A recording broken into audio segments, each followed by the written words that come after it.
नमस्कार। शुरुआत करते हैं बड़ी खबर के साथ। लखनऊ के नए पुलिस कमिश्नर डीके ठाकुर ने न्यूज 18 से खास बातचीत की है और अपनी प्राथमिकताओं का जिक्र भी किया है। उन्होंने बताया है कि हमारी प्राथमिकताएं क्या कुछ रहने वाली हैं। माफियाओं के खिलाफ एक्शन जारी रहेगा, आगे भी कार्रवाई चलती रहेगी। डीके ठाकुर ने चार्जेस संभालते ही ये बड़ी बातें कही हैं। उन्होंने कहा कि एक्शन आगे भी चलता रहेगा माफियाओं के खिलाफ। राजधानी लखनऊ के नए पुलिस कमिश्नर डीके ठाकुर हमारे साथ हैं। राजधानी लखनऊ में पुलिस के लिए क्या चुनौतियां हैं और वो उनसे कैसे पार पाएंगे, उनकी प्राथमिकताएं क्या है, सबसे पहले इसी पे बात करते हैं। सर, प्राथमिकताएं क्या है? जो हमारे शासन की माननीय मुख्यमंत्री की प्राथमिकताएं हैं, भयमुक्त समाज की स्थापना, अपराध और अपराधियों पर सख्त नियंत्रण, जो महिलाएं हैं, बच्चे हैं, जो दलित या अनुसूचित वर्ग के लोग हैं या कमजोर वर्ग के व्यक्ति हैं, उनके खिलाफ जो अपराध हो रहे हों, उनमें जो संलिप्त अपराधी हों, उनके विरुद्ध प्रभावी कार्रवाई, माफियाओं के विरुद्ध प्रभावी कार्रवाई। महिलाओं बच्चों के लिए आपने देखा होगा, हाल में ही शासन ने मिशन शक्ति प्रोग्राम स्टार्ट किया है, उसके अनुसार कार्रवाई। यही 3-4 मेरी प्राथमिकताएं हैं। सर, अभी जो हाल की बात कर लें तो बंथरा में एक जहरीली शराब कांड हुआ, 6 लोगों की उसमें मौत हो गई। उसमें ऐसा पाया गया सरकारी शराब के ठेके से वो बिक रही थी और कोटेदार भी कोई बाहर बेच रहा था। उसमें आपके पास क्या जानकारी, क्या एक्शन आप लेने वाले हैं? अभी मेरे पास प्रारंभिक जानकारी आ पाई है, डिटेल जानकारी नहीं आ पाई है। जो उस क्षेत्र के डीसीपी हैं, ज्वाइंट सीपी से हैं, उनसे मेरी सवेरे बात हुई है, डिस्कशन हुआ है। उसमें जो पुलिस के जो अधिकारी जो लापरवाह पाए गए थे, उनके विरुद्ध निलंबन की कार्रवाई ऑलरेडी की जा चुकी है।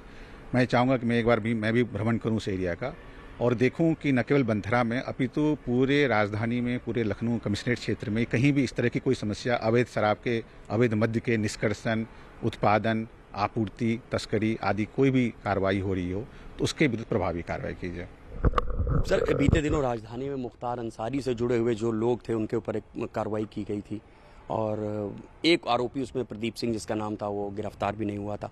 वो कार्रवाई अब आगे कैसे चलेगी? जैसा मैंने अपनी प्राथमिकता में पहली बार कहा कि जो माफियाओं के खिलाफ कार्रवाई है वो मेरी ही नहीं, शासन की प्राथमिकता है। माननीय मुख्यमंत्री के स्तर से, शासन के स्तर से, एसीएस होम स्तर के स्तर से, डीजीपी स्तर से इसकी रेगुलर मॉनिटरिंग की जा रही है और उसमें जो भी कार्रवाई अपेक्षित है, जो आपने दीपक सिंह नाम का मैंने पहली बार सुना है, माफियाओं की लिस्ट मंगा के मैं खुद देखूंगा, तो जिन जिन माफियाओं के खिलाफ जो कार्रवाई अपेक्षित है पूरी और प्रभावी कार्रवाई होगी। ये थे लखनऊ के नए पुलिस कमिश्नर डीके ठाकुर, जिन्होंने साफ कर दिया है कि माफियाओं के खिलाफ शासन की मंशा के अनुरूप कार्रवाई जारी रहेगी और प्रशासन के साथ बेहतरीन सामंजस्य बना के राजधानी लखनऊ को एक पूरे कमिश्नरेट महसूस करवाया जाएगा हर निवासी को। कैमरामैन अनिल के साथ ऋषभ मणि त्रिपाठी, न्यूज 18 लखनऊ। और यूपी में आज शहर शहर हंगामा और मारपीट देखने को मिली। आखिर क्यों पूरब से पश्चिम तक हंगामा हुआ, आइए आपको एक रिपोर्ट के जरिए दिखाते हैं।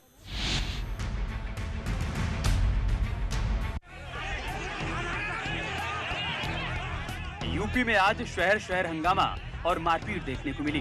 कहीं लाठी डंडे चले तो कहीं तोड़फोड़ हुई। आप अपनी टीवी स्क्रीन पर 5 शहरों की तस्वीरें देख सकते हैं। कैसे लोग एक दूसरे पर टूट पड़े हैं। इन शहरों में हंगामा क्यों हुआ, आइए आपको विस्तार से बताते हैं। शुरुआत संभल से करते हैं। यहाँ श्मशान घाट पर लाठियां चली और जमकर बवाल देखने को मिला। युवक की मौत के बाद प्रॉपर्टी को लेकर ससुराल वाले और लड़के के घर वालों के बीच मारपीट हुई। विवाद इतना बढ़ गया कि श्मशान घाट पर ही दोनों पक्ष भिड़ गए। मैनपुरी में भी पशुओं के घर में घुसने को लेकर 2 पक्षों के बीच विवाद हो गया। विवाद के दौरान जमकर मारपीट हुई। मारपीट और फायरिंग में आधा दर्जन से अधिक लोग घायल हो गए। ललितपुर में मरीज के साथ आए तीमारदारों ने स्वास्थ्य कर्मियों के साथ मारपीट की। इस दौरान अस्पताल में जमकर तोड़फोड़ की गई। इस मारपीट में वार्ड बॉय को गंभीर चोटें आई हैं। गाजियाबाद में 2 पक्षों के बीच मारपीट हो गई। मामला सिहानी थाना क्षेत्र के नंदग्राम चौकी इलाके का है। बाद में बाजार में मौजूद लोगों ने इन लोगों को अलग कराया। फर्रुखाबाद में भी मारपीट का वीडियो वायरल हो रहा है। मामूली विवाद को लेकर 2 पक्ष आपस में भिड़ गए। स्थानीय लोगों ने बीच बचाव कर मामले को शांत कराया। हरदोई में दबंगों ने युवक को जमकर पीटा। पिटाई की वारदात सीसीटीवी कैमरे में कैद हो गई। बताया जा रहा है कि पानी की बोतल के पैसे मांगने पर युवक की पिटाई हुई। ये तस्वीरें बता रही हैं कि यूपी में जोरदार हंगामा हुआ है। Bureau report, news 18।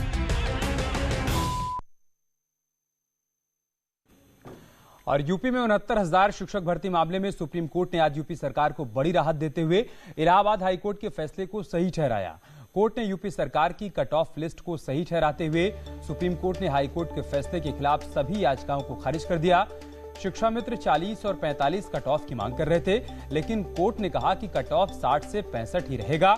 Supreme court ने नए कट ऑफ की वजह से नौकरी से वंचित रह गए शिक्षा मित्रों को अगले साल एक और मौका दिए जाने की बात कही है।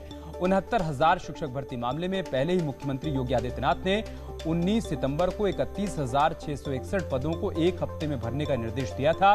अब सुप्रीम कोर्ट के फैसले के बाद बाकी बचे हुए 37,339 पदों पर भर्ती का रास्ता साफ हो गया है।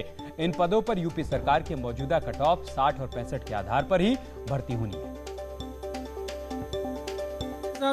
सीट्स रोकने के लिए कोर्ट ने कहा था, अभी सारी बातें खत्म हुई और हमने 31,000 अपॉइंटमेंट्स कर दिए थे। बाकी जो बचे हुए 69,000 में से वो सारे अपॉइंटमेंट्स पूरे हो जाएंगे।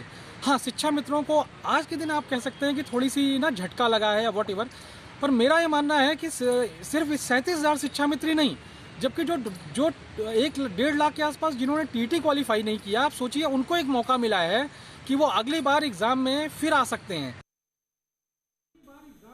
और यूपी के बेसिक शिक्षा मंत्री सतीश